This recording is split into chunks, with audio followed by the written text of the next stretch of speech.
কারো ক্যান্সার দেখে যদি এই দোয়াটা আপনি বিশ্বাসের সাথে পড়েন, জীবনে কোনোদিন ক্যান্সার রোগে আক্রান্ত হবেন না। দুর্ঘটনা দেখে যদি পড়েন, ওই দুর্ঘটনা আপনাকে স্পর্শ করবে না। যে কোনো কারো বিপদ দেখে যদি কোনো বিশ্বাসী বান্দা এই দোয়া পড়ে, বিশ্বনবী বলেন লাম ইউসিবহু যালিকাল বালা, ওই বিপদ তাকে আর ধরবে না। উফিয়া মিনহু মিন যালিকাল বালা কাইনাম মা কান, সে যতদিন হায়াত পাবে কোনোদিন ওই বিপদ তাকে স্পর্শ করবে না।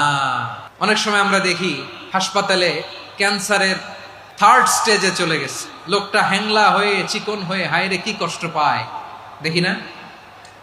বিষ্ণু বলে একটা দোয়া যদি কেউ অন্যের কোনো বিপদ দেখে পড়ে, ওই বিপদ তার জীবনে কখনো আসবে না।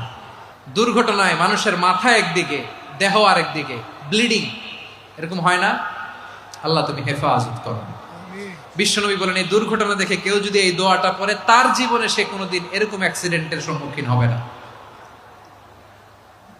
শুনবেন, বিশ্বনবী বলেন অন্যের বিপদ দেখে কেউ যদি পড়ে, আলহামদুলিল্লাহিল্লাযী আফানি মিম্মা বতালাকা বিহি ওয়া ফাদ্দালানি আলা কাসীরিন মিম্মান খালাকা তাফদীলা, মানে প্রশংসা সেই আল্লাহর, যে আল্লাহ তাআলা তোমাকে যেই জিনিস দিয়ে পরীক্ষা করেছে আমাকে ওইটা থেকে বাঁচিয়ে দিয়েছে।